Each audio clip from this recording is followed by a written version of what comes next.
Hello বন্ধুরা, good evening. দেখো একটা পার্সেল এসেছে, তো এটা মধ্যে কী আছে তোমাদের দেখাচ্ছি খুলে, ঠিক আছে? পার্সেলটা দুপুরে এসেছিলো, তখন আমি যেহেতু খাচ্ছিলাম তো আর সময় পাইনি, তাই ভাবলাম যে এখন খুলেই দেখি আর তোমাদেরকেও দেখিয়ে দিচ্ছি কী আছে, ঠিক আছে?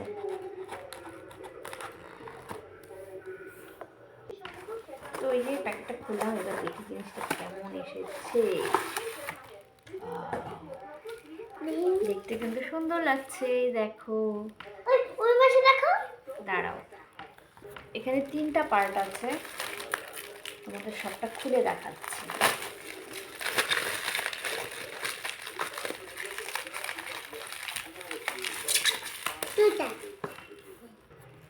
এই দেখো বন্ধুরা, জিনিসটা কেমন হচ্ছে অবশ্যই বলবে। আর একটা হচ্ছে এই এরকম থাকবে, ঠিক আছে? আমি ওয়ালে লাগিয়ে তারপর আবার দেখাচ্ছি। এই যে আঠা আছে পিছনে, চিপকে দিলেই হয়ে যাবে। এই দেখো লাগিয়ে দিয়েছি, কিরকম হয়েছে অবশ্যই কমেন্টে বলবে। আমার তো জিনিসটা খুব পছন্দ হয়েছে। এই যে